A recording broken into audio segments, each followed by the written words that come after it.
Welcome to the Enchanted Ears podcast, where we discuss anything and everything Disney. I'm Angela. And I'm Joe, and on today's episode, we're discussing the best places to eat at Walt Disney World. Going through the theme parks specifically, not the hotels. That's a whole other episode. But best quick service and table service restaurants to eat at over at Walt Disney World. Yeah, I don't advise you listen to this episode while hungry. That's true. Do not listen to this episode on an empty stomach. I do want to say, though, because we already have a correction. So we recorded the main part of this episode a couple weeks ago. Yeah. And in the amount of time it took for us to record this, and now when it's coming out, Disney has changed the menu of one of the items, one of the places we talked about. Oh, man, I'm trying to remember what this was because I feel like I remember. It's Sleepy Hollow. It's the waffle sandwiches. Oh, yeah. Yep. So we talk about this, that this is one of the best places to go. Yep. The waffle sandwiches are great. So Disney, they still have waffle sandwiches, but they're Mickey waffles now. So before it used to be... It used to be a sandwich form, and now they just... it was a waffle that you could fold. You could fold it. Yeah, so it was essentially... Yeah, it was a sandwich. So you could... But, like, this is more like if you go out and you order, like, a fancy... Like a dessert waffle.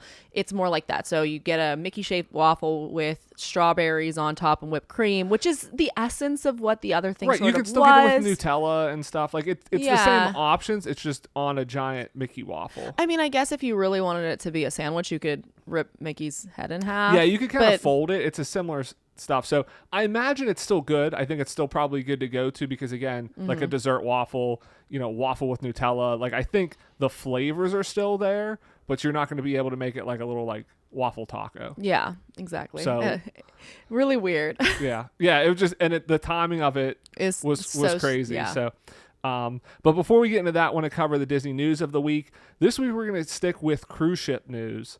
Because there's a couple pieces of news around the cruise ship. So one thing is that Disney announced the new Treasure, the Disney Treasure that's coming out the end of this year. So that's the Wish style ship. That's the next one there. There's going to be a new show at the World of Marvel. It's going to be around Baby Groot in it and stuff. And so they're still going to have the current dinner show, but because this is going to be a longer itinerary, there's 2 different nights you're going to eat there. That's cool.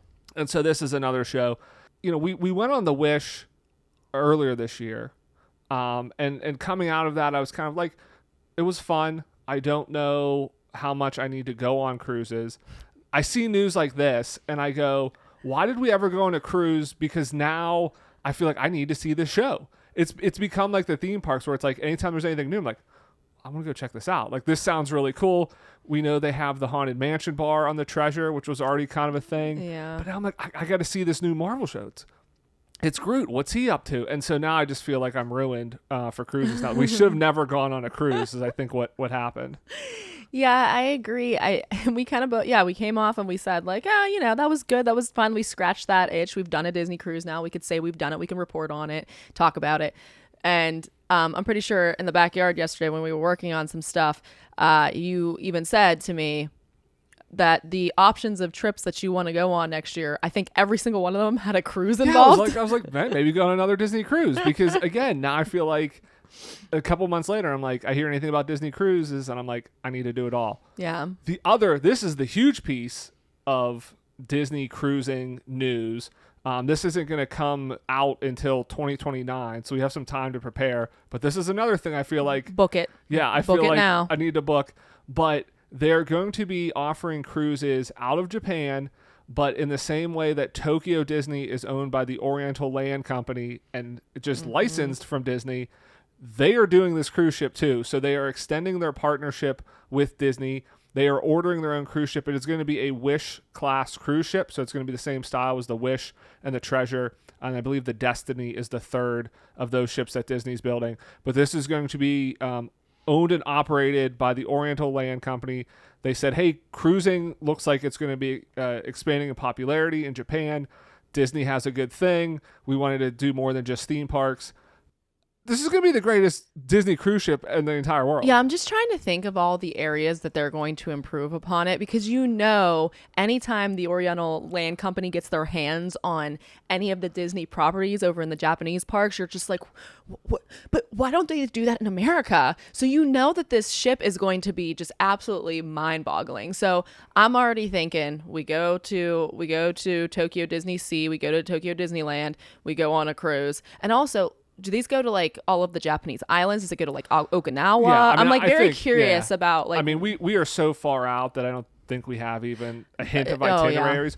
But I do think the other thing is the fact that we are so far out. So this is 5 years away. I think they said the ship's going to be done in like 28 to start cruises in 29, something like that.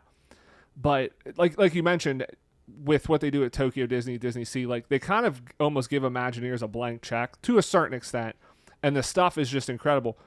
What is it going to look like with technology 5 years from now? Oh, yeah. Like, what are they going to be able to put into this ship? It's just going to like blow you away compared to like the technology you have today. I can only imagine in terms of like what restaurants they pick, what they're going to include. I can't wait to see more and more details about this. We're talking about the wrong thing. So we were over here talking about Disney cruises. We were talking about this new Groot show. We already know but the Japanese parks have amazing shows. Can you imagine the shows on the ship? Yeah, that's what I'm saying. It's going to be amazing. I imagine that this does really well. To your point, I think it gets people going to, they'll do packages potentially of come to Tokyo Disney, go on a cruise. But I think this is probably quickly going to become very popular, that I could see them ordering more ships soon after. But very excited for this. Very excited for all the news. I think definitely really am interested to see over the next couple years as they announce stuff for this new ship, what they're doing out there. Because, again, what they do with Tokyo Disney Sea, that's like the best Disney park out there. So this is probably going to be like the best Disney cruise ship. So very excited for all that. Yeah, me too. So let's talk food. Best places to eat at Walt Disney World. Now, this list, so we're going to go through each of the theme parks and Disney Springs. We're not including all of the hotels and everything else, just because it would be too much. It would be obviously too much. The idea of this is to give you some ideas for your next trip. Right. Maybe these are places you've eaten at. Maybe these are places you haven't eaten at. But just to kind of like percolate some thoughts in your head. Percolate some thoughts in your head. You're funny. Yeah, I mean, I think that we should maybe do another episode at some point in time where we talk about the hotel fare, because I mean, it's a whole other world. It's a whole thing. And of course, like some of the hotels, like this kind of little disclaimer, like if you don't like any of the food that we're going to talk about at Magic Kingdom, for example, okay, you can go to the Poly, you can go to the Contemporary, you can take the monorail to the Grand Floridian. Yeah, you can go. You got 4 hotels there. There's a bunch along the monorail, and they all have their own individual. I mean, there's the whole offerings, boardwalking between Epcot and Hollywood Studios. Right. All of those hotels and restaurants there. So we're talking theme parks, and we added Disney Springs in there. Talking best quick service and then best table service is kind of what we're doing. Not really listing prices, since obviously they can be a pretty wide range and they can change on stuff. But like, quick service figure, that's like your maybe $15 to $20, $25. It feels like it creeps up every time we go. And then table service is going to be maybe around $30, $40, depending on how fancy you go. Character meals, you're getting up into like the $60 is kind of, where you're at there. And the rankings are based off of touring plans. So their reader reviews, so they kind of basically have like a thumbs up, thumbs down system, and they give all of the restaurants kind of like average, above average, exceptional, below average. So it's based on that, and then like our experiences. We've eaten at a lot of these places, not all of them. So some of them are just kind of going off of touring plans rankings, but we have eaten at a lot of them. So and kind of blending ours in with that too. So I do gotta say though, Angela, nice fit today. Hey, thanks, you too. If you're just listening to this, you can head over to our YouTube, Enchanted Podcast on YouTube, if you want to see our fits, because we are matching today. So, but awesome fit. Thank you. Getting into this, because what I found interesting, looking through each of the theme parks and everything, apparently you can't go wrong with Starbucks. And I think this is interesting because you make fun of me all of the time because I like to eat at the same places over and over again. Apparently the entire world does too, because people love things they know, they love comfort, they love Starbucks. Well, I mean, I do think that you hit it there, though. You have, at Disney World especially, you have people from the United States, but also international guests. So that is a brand that everyone is pretty much familiar with. So you could go to Casey's Corner and try a hot dog that may or may not be good or to your liking, or you could go to Starbucks, which you're going to at least be able to get a coffee that you're going to probably like. And they probably have, I would imagine, some consistent sandwiches. I'm sure that the menus do vary because, I mean, there's like Wendy's First Kitchen over in Japan, and they had like teriyaki chicken sandwiches, and I was like, whoa, this is awesome. I also think there's probably something to be said that, like, if you go to Starbucks, you're used to waiting in line for your coffee, and like the fact that there's a long line there, you're probably not going to like dinging it. Yeah, and be like, oh man, I waited in line so long for this. It's like, I'm kind of used to that going to Starbucks. But yeah, all of the Starbucks are extremely highly rated according to touring plans. They're not quick service necessarily or anything, but just kind of going through, it's interesting. So in Magic Kingdom, because they're not called Starbucks anywhere, like you can't call them Starbucks. You got to keep the immersion here. It's the Main Street Bakery. That's ranked at 91%. At Animal Kingdom, it's Creature Comforts. That's 94%. Epcot has the Connections Cafe. That's 90. Hollywood Studios is a trolley car cafe. And actually so Disney Springs has 2 Starbucks. They're actually the highest rated Starbucks, because I think those are actual those Starbucks. are Starbucks. Yeah, so maybe that's why they bump them up. It's like, oh, this is Starbucks. I love Starbucks. The other ones are like, this is really good. Well, they don't realize it's a Starbucks. But both of those are at 96%.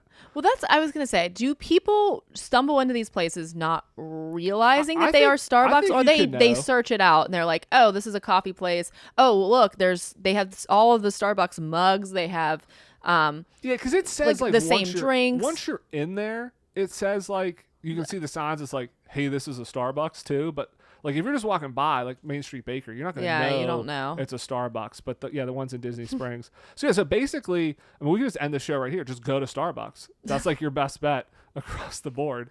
But then all you're eating is like pastries. I feel like this is just all of your rope droppers, your parents, the people that need some energy. They're like, dude, we got to go get our coffee on. That's the other thing too. Yeah, like you're tired at Disney. You want the caffeine. Yeah, the caffeine is going to help me. I mean, it is interesting. Like, I used to very much not enjoy drinking calories. Like, I'd rather eat like an ice cream cone or, eat chips. But it is interesting, as I get older, I'm like, yeah, I'd rather have a Dr. Pepper. You're big on coffee now. You like the cold brew.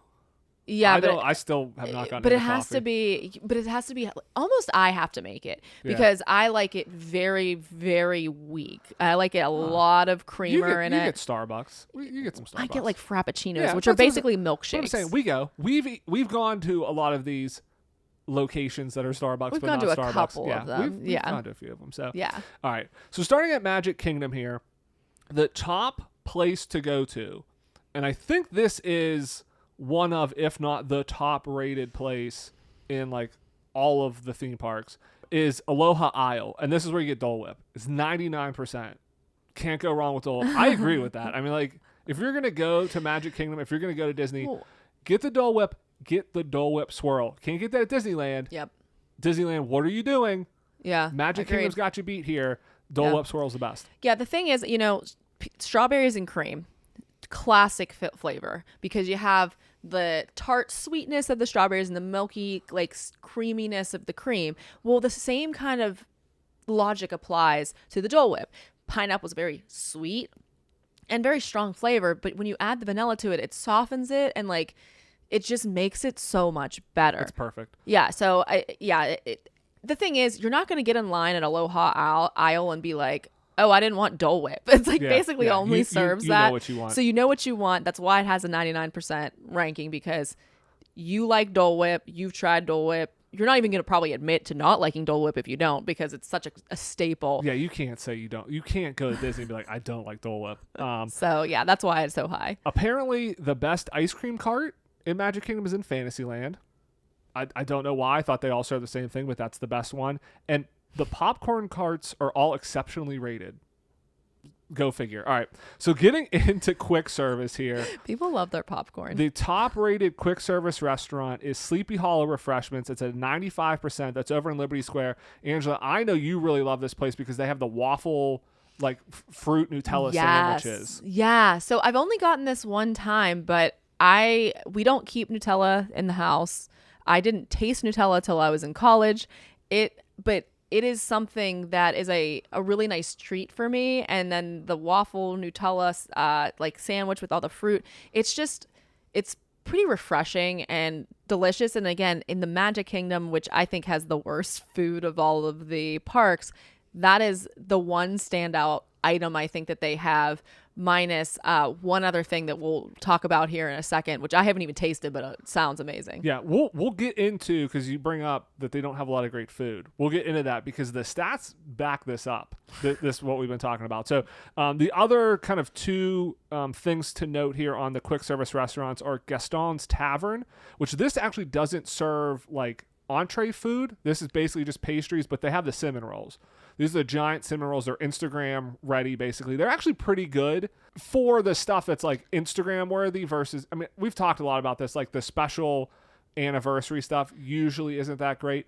These are like almost too big to a certain extent. Like we've had them, and I think like you didn't like them because they were kind of like too doughy and almost like they dried out a little bit. Yeah, I'm not a fan of like the big bready kind. I like them to be kind of moist on the inside. So it just wasn't.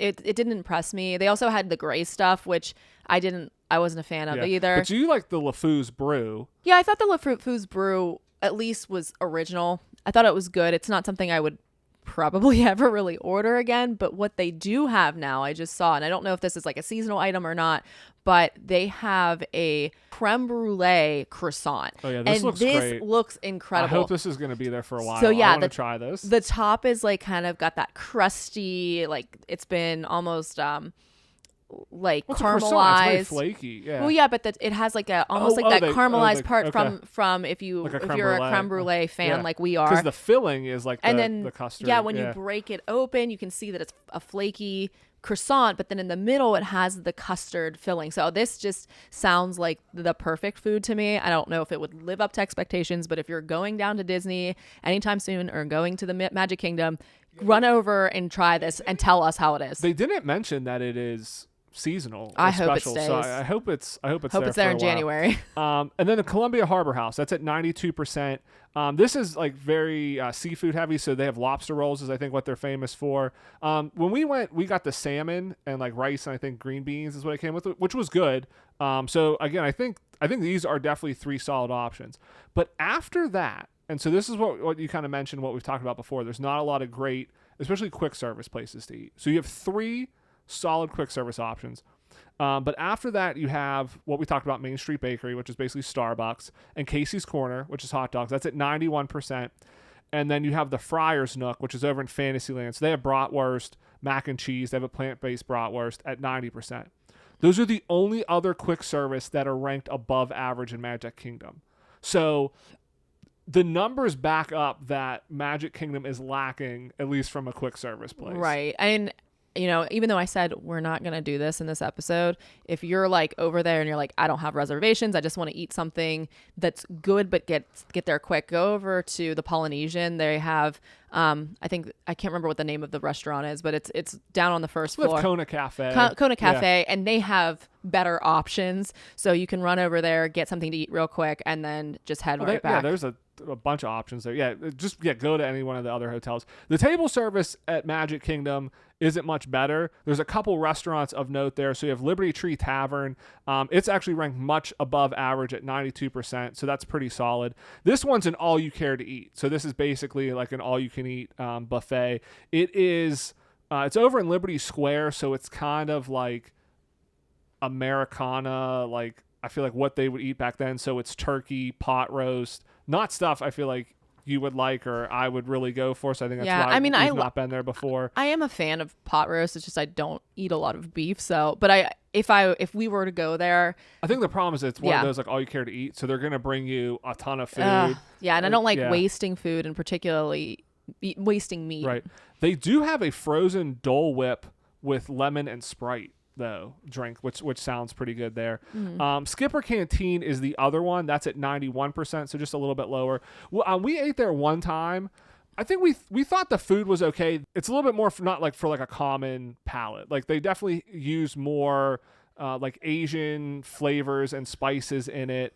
But I felt like you and your father, when we went, you ordered more. I got the chicken. Yeah, I thought that your dishes were more like mundane, like I don't want to say normal, but more American. And then I ordered something because I actually like more like a more exotic palate, and I did not care for my food at all. It was one of the vegetarian options that they had. It wasn't the stew, but I didn't like it. Of course, like the Skipper Canteen is cool, and the environment is cool, and that's what's good. It's the extension of the Jungle Cruise is what's cool. Basically, your wait staff, that is what makes it awesome. We also ordered a dessert there. It was some sort of chocolate dessert, and I don't think we are big dessert fans, and we left some on the table. Like that really tells you. I could tell by the description it wasn't going to be good, and you guys were like, "Oh, chocolate cake, it's going to be great, Joe. We should get it." And I was like, "Fine, we can get it. I don't think it's going to be that good."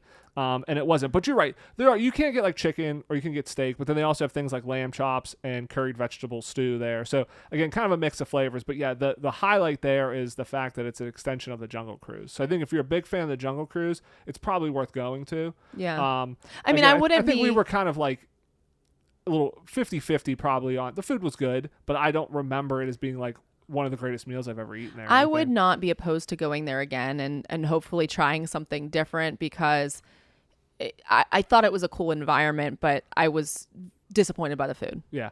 Everything else after that, though, is average or below in terms of table service. So glowing recommendations. So Crystal Palace, which is a character buffet, is average. Everything else is below. Be Our Guest. I was surprised by this.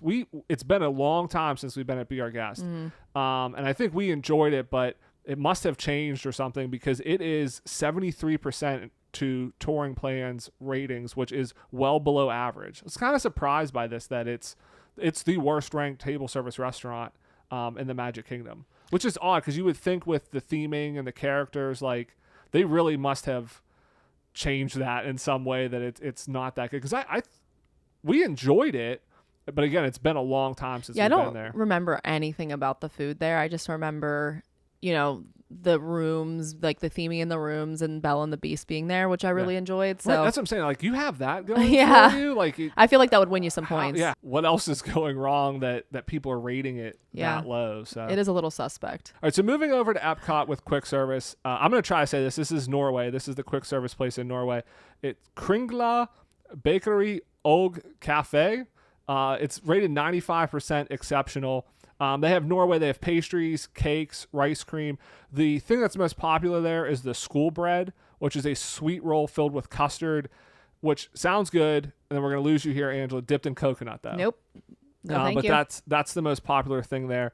They also have the Norwegian Kringla, which is a pretzel-shaped pastry with almonds or chocolate, which sounds delicious. That kind of sounds like the Annie Ann's pretzel that they make with the almonds on it. Yeah. And if it's anything like that, that's my favorite Annie Ann's pretzel. Well, it doesn't say. It says it's pretzel shaped. It doesn't say it's a pretzel. It's a pretzel. It's pretzel shaped pastry. But I want to try this, because I did not know this place existed until we were doing this episode. And when I heard this, I definitely am going to stop there next time. I have a great idea.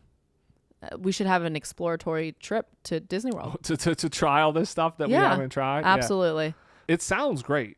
Like it. I did not know there was a pastry shop over in Norway. Another one that is highly ranked, and this is my go-to place for quick service at Epcot, is the Yorkshire County Fish Shop. Love fish and chips. So good. I feel so validated that this is ranked 94%. So it's right up there with the pastry shop in Norway. Yeah, if we don't have reservations in Epcot, this is where Joe is eating every single time. I think what's great about it is the food's always good. It's consistently good.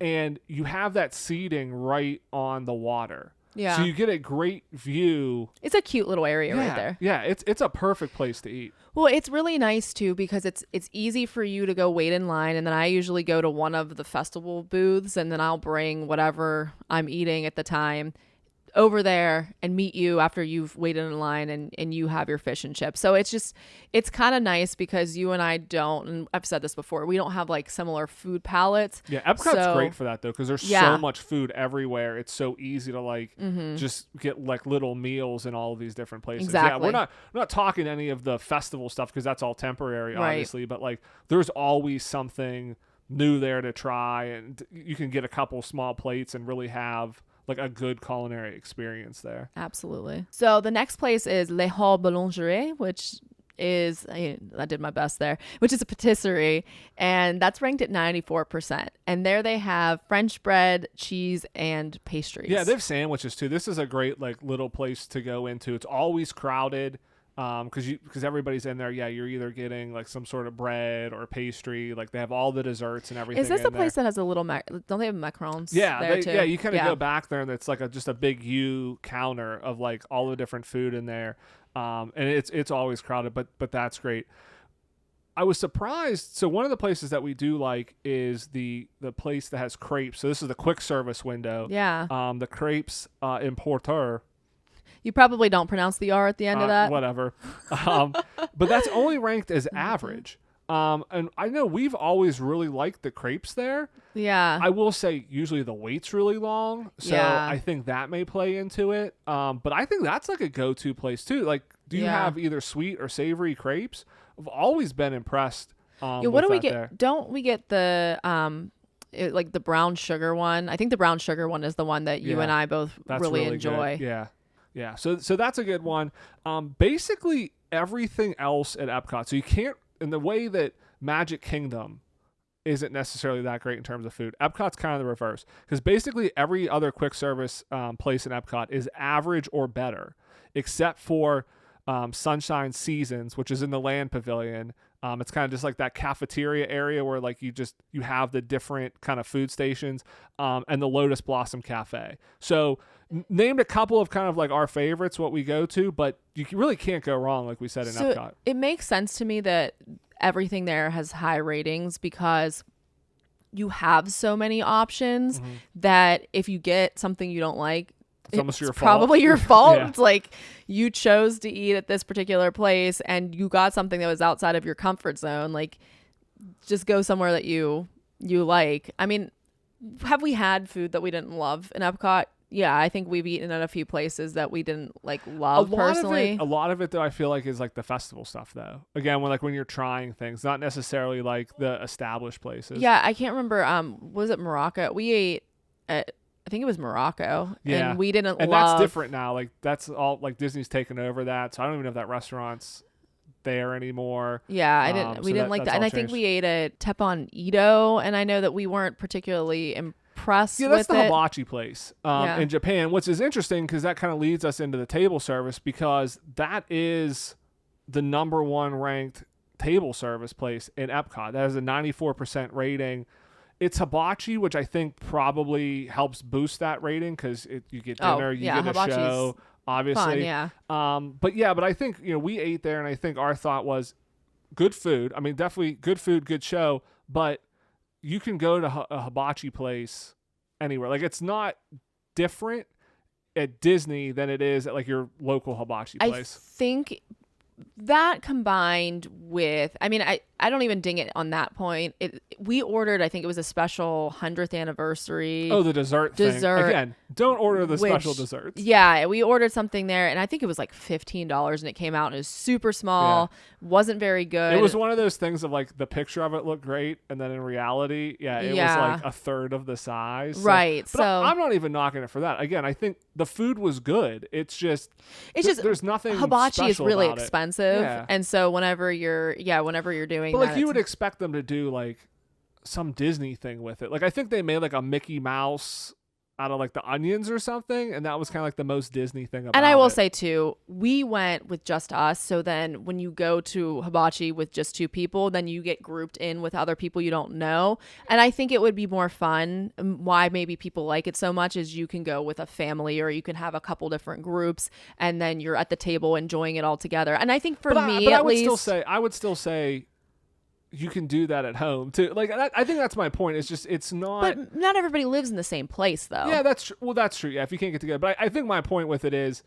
it's a good place to go. I'm not saying don't go there, but it's just like if you go. There's to nothing hibachi, that's special. Yeah, there's nothing that's special about it. Like if you're gonna do hibachi, which is something that you can get other places, make it different. You know, like if it's at Disney, kind of make it different to kind of make it stand out a little bit. So that's number one on the list. I don't think we would probably rank it number one in terms of places, but two other places that we really enjoy eating at that are highly ranked, so would kind of recommend places to eat at Epcot is Via Napoli, which is in Italy. Really good pizzas. They try to make the recipe as close to Italian pizza, like that what they actually use. They bring the water in from like Pennsylvania or something like that. Yeah, that's the closest like water. It's the closest water to the water in Italy. Yeah, it's crazy. But you can also get pasta, chicken parm. Like they have good stuff. Their pizzas you can get like various sizes. Like you've probably seen them. Like they're kind of more like the thin crust, very big. You can get some good options. They have like the margarita pizza, obviously, but they have one with artichokes and truffle oil. They have a 4-cheese pizza that has mozzarella, Parmesan, fontina, and provolone cheese. Yeah, I think that this is probably a place that I would like to go again when we do the run, like our next Run Disney, especially like the longer races, the half marathon and the marathon. I think that this would be a good night before dinner. Yeah, definitely. I mean, it was really good. I think that was the last time we went was when we were down there for the races. It was kind of like a carb loading thing. But really good. The other place that I think we both would recommend is Le Cellier. I think you specifically would recommend the poutine fries. Absolutely. Yeah. They're so delicious. And again, I mean, maybe if you're Canadian and you go there, you're like, these are fine. But like, that's not something that I eat a lot of. So I just think it's well, you get the exciting. ones too with the red wine sauce. Like you don't get like the gravy. I don't get the cheese. gravy one. You get the red wine sauce, which you love. I mean, you just like. Oh, it's so like I would probably lick the bowl if it was socially acceptable. But if you're not familiar with Le Cellier, it's a steakhouse. So it's Canadian. It's in the Canadian pavilion. It's a steakhouse. They have a lot of stuff. Like they have like maple creme brulee, like a lot of stuff's like maple flavored. You have poutine, which is obviously a popular. I think Canadian another dish. one of their more popular dishes is like it's like a cheese soup as well, bacon cheese I think soup, and a lot of people really enjoy that. So that's something that you can get. Sometimes you can get that I think at their festival. They have like a little festival booth too. Yeah, they do like the poutine fries. I think I don't know if they do the I've had wine this, sauce one, but they do have poutine at their festival booth too. So. Yeah. I think even with teppanyaki and hibachi, I mean, I don't think you're going to go wrong with those three in terms of table service at Epcot. Right. I think really going to Epcot, it's the place to eat, and I think it shows. So, all right, moving on to Animal Kingdom, quick service, the best quick service place. I'm a stand for this one, and you're right because it is. The top rated quick service restaurant in all of Walt Disney World at 97% Sully Canteen. Sully Canteen, best place to eat, arguably almost as good as some of the better table service restaurants, honestly. And again, it is sort of like a Chipotle. Like you select what kind of carb you want. So I think there's like a quinoa type option, or like rice. Well, I think it's rice. It's your base. Yeah, it's you like, pick a base. So it's like base, rice or protein. like soba noodles, and then you can pick your protein. So they have like I think that their chicken's pretty good. I think you've gotten their beef before. I usually get tofu. I usually get the chicken. And it's really delicious. And you can pick whatever sauce you want. And a lot of times they put the little bobas from in the they're trying to make it look very alien because this is in Pandora in the Avatar Land area of Animal Kingdom. But they put like the little like bobas from like the boba tea, or I think they have that in they have the pongu pongu. Yeah, I think they put that in the pongu like pongu juice. drink. Yeah, in there too. But they include that in there. But what's interesting about this is because this is not like your standard theme park fare. No. And I think, some of the other ones, again, like we talked about, like Starbucks is highly ranked because it's what people know. It's somewhat surprising, and I think it just goes to show how good Sully Canteen is. The fact that you're putting little boba bubbles in your food, and like you're like you said, you're having like soba noodles. Like it's different food that you're not typically used to, but yet that it's so good that the people like it. I think the fact that you can kind of customize it, I think really helps, because you can say, hey, I don't like this, don't give me this part. Like you can pick each level of it, which I think helps you. If you're a little bit more of a picky eater, you can say, okay, maybe I don't want that. I don't want this or that. And you don't feel, it's very easy to customize, so you don't necessarily feel like you have to order it as it is and then maybe have something that you're not thrilled with. Well, the other thing that it kind of makes sense to me now, I was just thinking about, I saw one time a study about like the different ethnicity foods in the United States and the ones that are most popular, and I think Chinese was ranked number 1, and it makes sense because this is sort of like a Chinese fusion sort of restaurant. So again, it's a type of food that a lot of people really do enjoy in the United States. So yeah, again, like you were saying, it's a food that they're familiar with and enjoy, but also you can customize it. But it's good. It's so good. And it's I think that's good. why, like, it's so good. It deserves to be ranked number 1. Like, we talk about it all the time. Yeah, we do. Every time we go to Animal Kingdom, you're like, are we going to Sully Canteen? And it's like, we had reservations somewhere else today. You're like, but I want to go there still. Like you there have been multiple times there. I've complained about our table service reservations because we were at Animal Kingdom that day and Sully Canteen. Yeah, it interferes with Sully Canteen. But it is so good. So I don't think we can recommend this place enough. So if you've not tried it yet, go try it. It's great. It even comes with like a little coleslaw, and it's good. And I'm not even like a big coleslaw person. Maybe I am. Maybe I just don't eat it because it looks gross to me. But anytime I when it looks alien, it fits in perfectly. It looks and you go for it. It's all good. So the other 2 quick service options, we've not tried either of these quick service options, but you have the Flame Tree Barbecue. That's ranked at 94%. So they have ribs, chicken, pulled pork, and then Yak and Yeti. So we've eaten at Yak and Yeti, the table service, but they seem now to have a quick service window that you can go at, which I actually would like to try sometime. They have burgers there, which is what I would want to try, chicken sandwiches. But it looks pretty good. But they also have teriyaki chicken, tempura shrimp. But that's ranked at 93%. So that seems like a good option of if you don't necessarily want Yak and Yeti, because again, they have a kind of a unique flavor, again, with Korean fried chicken, tempura shrimp. It's not like your regular chicken tenders and stuff that you're going to get, but you don't necessarily want to do the table service. They have this kind of quick service option there as well. Yeah, it does sound pretty good. I wouldn't be opposed to trying it, but also I would be opposed to trying it because that means that's a meal I can't eat at Sully Canteen. Yeah, Sully Canteen. And then Yak and Yeti table service, it ranked the same. So basically Yak and Yeti is kind of a solid option. The food is a little bit different at the table service.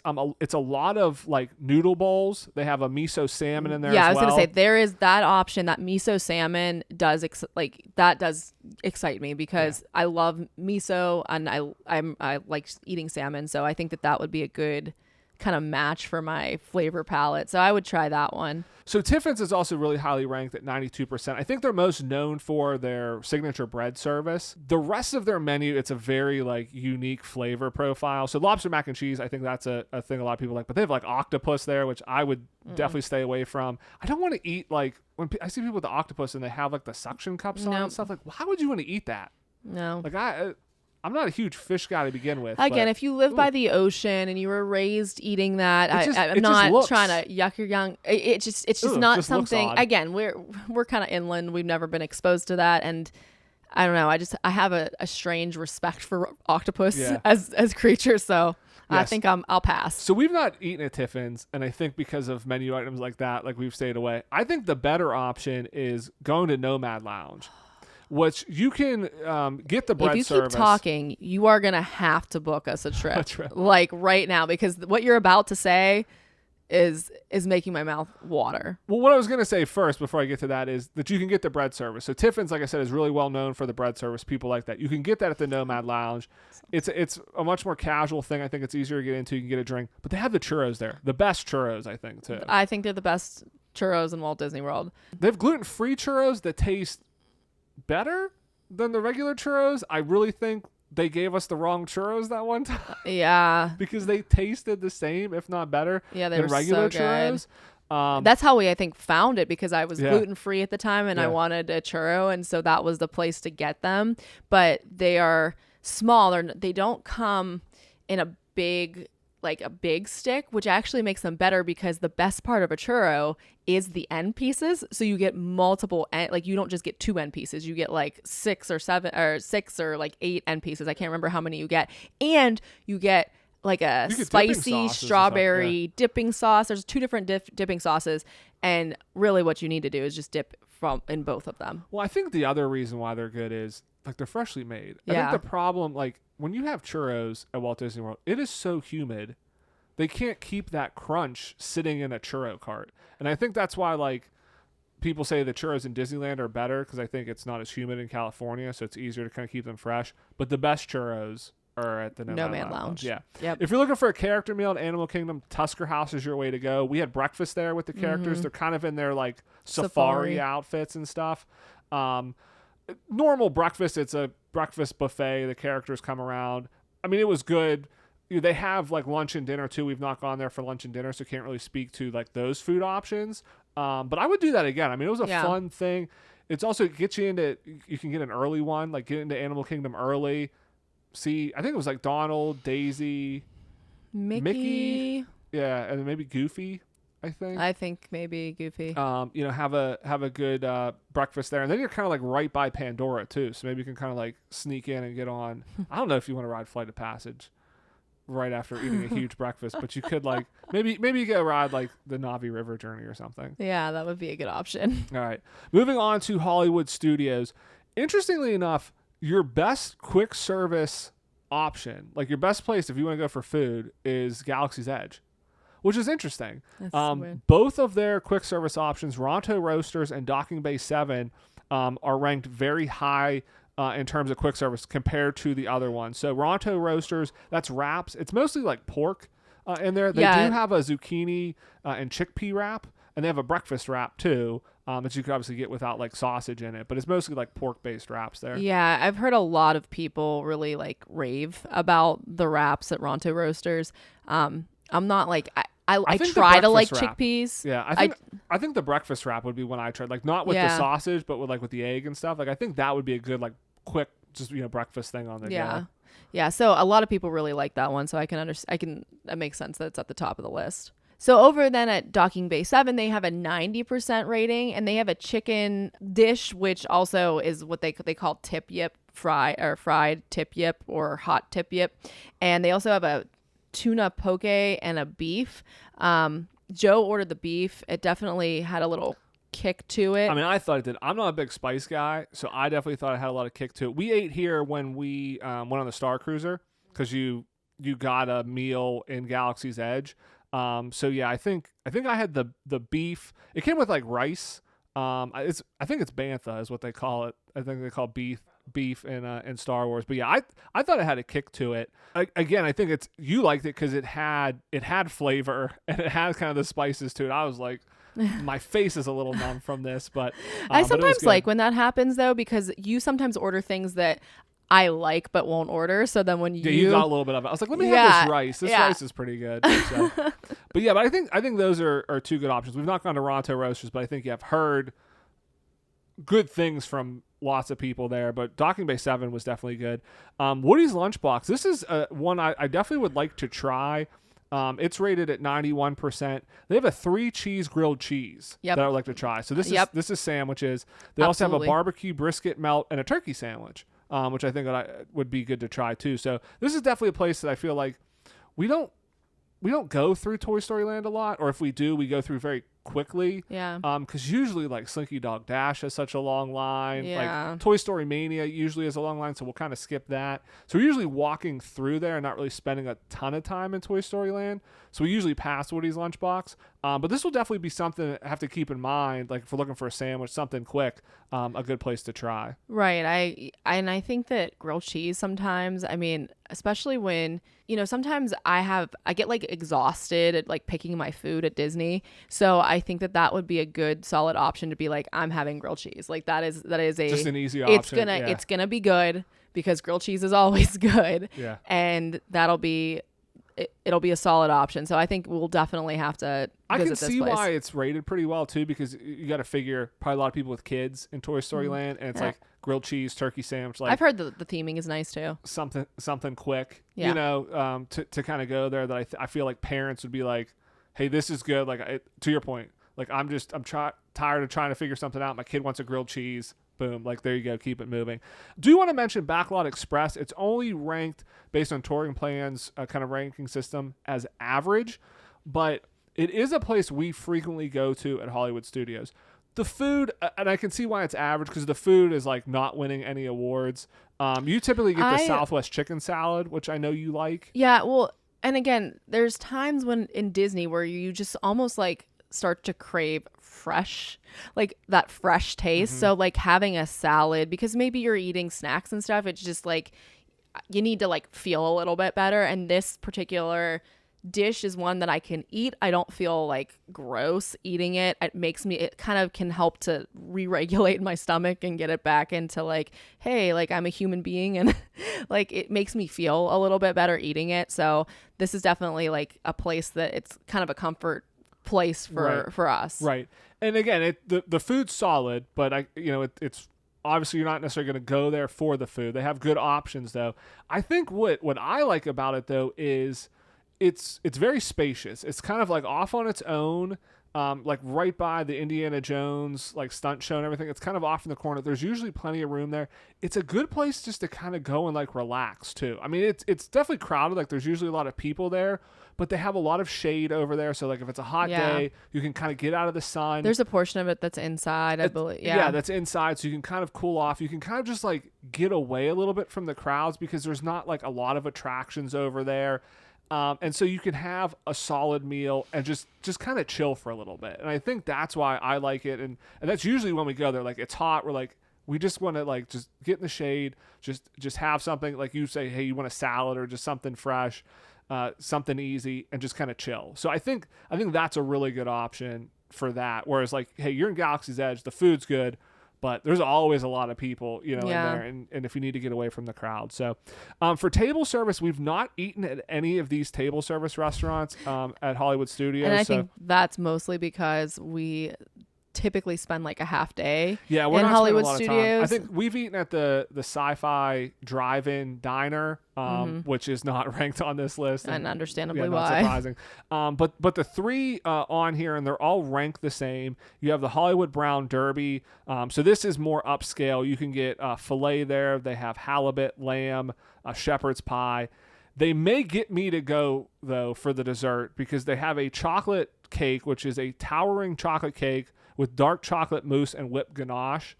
That sounds very good. Yeah, so I saw that in the menu, so I'm like, may have to try this. We may have to go to the Hollywood Brown Derby. I was going to say, I feel like I've researched them before, and I've found some things on them that I would like to try. Yeah, I think they have a solid menu. Again, Yeah. get a good steak, fish, something like that. Yeah, I don't know that I've ever eaten halibut, but I've heard it's decent. Yeah. My friend Gordon Ramsay talks about Good yeah, friend, great Gordon. friend of the pod. Of the pod. Is this like The Rock? Wish- The Rock Yeah, used to this be is a my- friend. yeah, now yeah. Gordon Ramsay's our friend. Yeah, I feel like we have a better shot of actually getting Gordon Ramsay to listen though than The Rock. Yeah. I feel like it. I don't know. I just, for some reason, I feel like Gordon Ramsay's cool. Like, I feel like he'd be like, yeah, I'll come make an omelet for you or He something. seems like very down to earth when he's not yelling at people. Exactly. Everybody seems down to earth when they're not yelling at people. You also have Hollywood and Vine. This is a character meal. You can get chicken, turkey, salmon. They have Brussels sprouts. Again, this is going to be kind of like a buffet character meal type thing. What kind of Brussels sprouts? I like how you looked at me when you said Brussels sprouts. You like Brussels sprouts? I don't know. Are they crispy? I don't know. Yeah, I was going to say, I like Brussels sprouts, but it depends on how they're made. Prepared. Yeah, probably not the way you like them prepared. And then 50s Primetime Cafe. This is a themed one, so it's a themed around a 50s diner. So it's that 50s kind of home comfort food. Definitely not stuff we eat. It's meatloaf, pot pie, pot roast, maybe pot roast, fried chicken, kind of get there, but definitely not like meatloaf, pot pie. Yeah, I was gonna say if you caught me at a weak moment, I would crush a pot roast, but everything else on there, not so much. But that one's like really well themed. I think they have like the old like black and white TVs at the tables there. Like all the wait staff is dressed like the 50s. You go there for the theming of it. Is really where you go there. So all right, and then wrapping up here with Disney Springs. Again, I feel validated here. Number one quick service place at Disney Springs, Blaze Pizza. Angela makes fun of me when I'm like, I'm going to Blaze Pizza.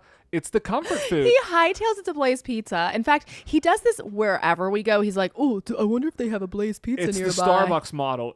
I know I like it. I know what I'm going to get. Everybody agrees with me. 96%. Everybody. There's 4% that don't agree with you. Hey, I'll take it. I'll take that. You're one of the 4%. I know. I was going to say I'm not one of the 4%. I wouldn't get Blaze Pizza there because we have one at home, but yeah, Blaze Pizza is solid. That's a good place to go. The Polite Pig. Yeah, that's a place you've gone. So the Polite Pig is an interesting place. There's a lot of really good sides there. So I think that they have a pick 3 sides meal. I think that's what it is. Like they have like 7 or 8 sides, and they can do a thing of like pick 3, make a meal. Yeah, and so it's almost like an appetizer platter, but with sides. And so I know I've gotten the Brussels sprouts, the sweet potato tots, the barbecue cauliflower, and the mac and cheese. How are those Brussels sprouts prepared? Speaking of Brussels sprouts, I think those are how you like them. I think they were like crispy Brussels sprouts. Yeah, I think they were crispy, but they might have had. I don't remember if they had bacon in them or not. I can't because sometimes they throw bacon in them. Sometimes they don't. Sometimes they do like a balsamic. Sometimes it's like maple syrup. So check it out. I don't know exactly what they were, but they were good. It's like barbecue though. It's a barbecue place. So I think even with like the mac and cheese, I feel like was like there was like some sort of like seasoning on it. It's not just like a regular macaroni and cheese. Yeah. I think it overall though it was pretty. It was pretty good. Like I enjoyed it. I'd go back. I need to take better notes because I remember there were one of those sides that I didn't love. Well, you've gone there twice because you went there and you got like 3 I think it was sides. The cauliflower. Yeah, and there was one you're like, I can't remember. I don't want to get this next time because I think there was like a sweet potato fry or something too. I feel like you got one time. Like you went. Yeah. You went twice, and you've tried a good bit of them, but definitely that's I think a solid place to go. There, Earl of Sandwich, and I'm going to say this about Earl of Sandwich. Earl of Sandwich is a solid option at any Disney park. So this is a sandwich place. So if you're looking for a place as a sandwich, it's ranked at 93%. But this is one where there's an Earl of Sandwich in Disney Springs. There's one in Disneyland. There's one in Disneyland Paris. And they're all solid options. So no matter where in the world you are, if you find yourself at a Disney park and you're like, I don't know what to eat, I'm hungry for a sandwich, you can't go wrong with Earl of Sandwich. That's all I'm saying. It does not lie. Yeah, if you're a fan, I think you nailed it. You're just not a big sandwich fan. If you're a fan of sandwiches, then yes. But yeah, I'm not much of a lunch meat fan. I'm not much of a. I just bread. I mean, I'm not like huge on like just bread in general. I think that's a good way of putting it. So this is not a place that I would recommend. Yeah, this is a place I would recommend. But again, when I saw it on here, I was like, yeah, Earl of Sandwich is great anywhere you go. Snacks are really big too at Disney Springs. So salt and straw, ice cream, Ghirardelli. Yeah, both 94%. Yeah, Ghirardelli. I think arguably Ghirardelli might be the snack if I'm gonna get a snack, like that's where I want, because I think their sundaes are so good. Yeah, there. we got that one sundae. I don't remember what it is. It was something I loved it. With chocolate and mint. Yeah, I know that. I mean, everything has chocolate there. Yeah, but it was like a. It's like a fudge. It was like a chocolate fudge. The fudge that they put in it was more like a ganache. Like it had like a richness of a ganache to it. Going back to the Brown Derby, you say ganache, chocolate ganache on anything. Actually, have my attention. Little known fact: you say ganache 3 times, Joe just appears. I do. He's really like do. Beetlejuice. I do. I do. I love a chocolate ganache. That's so good. That is like if that's how you know if something's gonna be good or not. If there's a ganache. If they're just like it's like a buttercream icing, no, get that out of here. You put a ganache on it, next level. But yeah, I wish I knew what that shake was because it was so good. I'd get it every time. It's probably better that I don't know what it is. Because I'm sure it's like a gajillion calories, and I would have like 4 of them.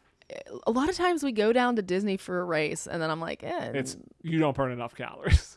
You don't burn enough for the calories. Marathon. You do, but you can't eat any other food. Don't tell me that. I think we need to go. We need to go the night before the marathon or the day of the marathon. I think maybe after. Yeah, that might be a lot to like If I go the night before and then I'm up at 3 a.m. Then you're going to be touring all of the porta potties with like that heavy ice cream on me. So, and then table service, a lot of options there. So we've eaten at the Boathouse. That's kind of our go-to table service place. It's rated as exceptional. You can also kind of sit on the water and watch all the boats that you don't believe are going to go in the water. I think, do you believe now? Like, do you believe now that the boats can go in the water? You mean the cars? Yeah, the cars, the boats, whatever. Do you believe that the cars can actually drive in the water now? I think that I finally do recognize that those cars are mermaid cars. Yeah, because do you think that in Cars 5 or 6 that they're gonna have Cars 4? Okay, Cars 4 they're gonna have the mermaid cars? Maybe. From because I feel like I told you it was going to go in the water and you said no way, and then it went in the water and I feel like you still didn't believe that the car was in the water. I mean, it's just so ridiculous. And then it's really funny too to watch them drive in the water, because sometimes if the cars aren't evenly balanced, they're like weirdly leaning to one side, and they don't, because they're not a boat. They're not very high out of the water. They do not sit very high out of the water. Yeah. So you're like, is that going to tip and they're going to go in? Because we have to go in one of those one time. Oh, absolutely. I think that sometime we're there with like another couple, I think we should go and just like experience it together. Interesting. So if you do want to ride in one of the cars, if you go to the Boathouse, I think you get 20 or $25 off of it. So just another reason to go to the Boathouse. But then some of the other options. So Raglan Road, we have gone there. That's an Irish pub. They have gluten-free scallops. Yeah, there. Scallops are really good. But so they have Irish food. So if you're interested in Irish food there, Wolfgang Puck's Bar and Grill, pasta, wood fire pizza, sandwiches. I think we should try that place. Yeah, we've not eaten any of these other ones. You have Jaleo, which is Spanish cuisine, and then Wine Bar George, which I feel like anybody who's ever gone to Wine Bar George just talks about how great Wine Bar George is. It's actually named after the owner's name is George. He's like a master sommelier. No, I think his name is Fred, but he just wanted to call it George. No, his name is George. But he's like one of there's only like 250 or 280 master sommeliers in the world, and this guy's one of them. And then he opened up this wine bar, but it's a lot of small plate stuff. So it's like olives, hummus, cheese. Ooh, hummus. They do have some sandwiches too, so you can get food. Because I always thought it was just like hey, just go for wine and like a small appetizer. But they actually do have some sandwiches you can get there. But yeah, I mean, I've heard nothing but good things from like anybody that's ever gone there. It's just not a place we've gone to. I feel like Disney Springs is probably more a place for like locals. Like when you're traveling there, we go there for a little bit. We get some cookies from Gideon's. We'll maybe go to the Boathouse a lot. Maybe go to Ghirardelli, get some ice cream. But you're not going there multiple times over the course of a trip. Yeah, we struggle, and I make fun of you about Blaze Pizza, but we do struggle where it's like, okay, we come here once, twice, maybe a year, and so we know we love the Boathouse. We know, and I'm not a big bread person, but I love their rolls. Their rolls are incredible. I could I could destroy a plate of those right now. It'd be so good. We're gonna have to get some food, man. But that's gonna be solid. They have like really good like mac and cheese. They just have really solid options that I know that I like, versus trying one of these new places. And sometimes you're just like, we made the trip to Disney Springs and it's a little out of the way. Let's just go somewhere we know. You're right though. Wolfgang Puck sounds good. Yeah, I think we'll try it. I think that'll be a place we have to try next time. I think we need to take notes after this. We record this to say where we want to try. There's a few places that are like, I feel like the next few times we go, it should be like we should try one or two of these places. Because again, we've eaten at most of these, so I think a lot of these we would definitely recommend as well. These, having eaten at these and some of the other places, these are definitely the standouts. But there's definitely a few of them that sound good that I think like we got to start checking some of these off the list. And then just what blows my mind is we've just talked about this for 50 plus minutes. And we haven't even talked about any of the hotel fare. Right, yeah. That's the crazy that's gonna be a part. whole other one of just like all of the hotels. Because we didn't mention, like Boma that has amazing food. Sanaa. Topolino's, Yeah. Sanaa. What's the place, the Contemporary called? The Steakhouse 71? Yeah, like we didn't talk about them. And then again, there's a lot of places that we haven't gone to and experienced. So it's mind blowing to think we just talked all that time and we haven't gotten like half of it. Yeah. So hopefully everybody listening is hungry now. Yeah. And hopefully this we are gives not you, responsible for any of the extra snacking that you do. Yeah. If you did not listen to this, like, or maybe before we are lunch or something, go treat yourself. Yeah. But hopefully this gives you some ideas, because like us, I'm sure our listeners have not eaten at all of these places. So hopefully, you have a couple the next time you go on your next Disney trip of, hey, I want to try 1 or 2 new places next time you go. I mean, stick with your favorites. Go to Starbucks. Everybody loves it.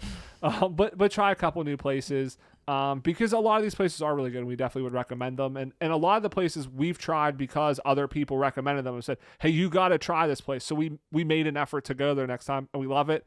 And it's like, now we go there all the time, and so hopefully we can kind of do that for our listeners. But that wraps up the show for this week. I want to thank everybody again for listening. If you've not done so, please leave us a rating or a review. Subscribe wherever you get your podcast. It really helps, and we really appreciate it. Thanks for lending us your ears. Have a great week, everybody. We'll see you here next Monday. Bye-bye.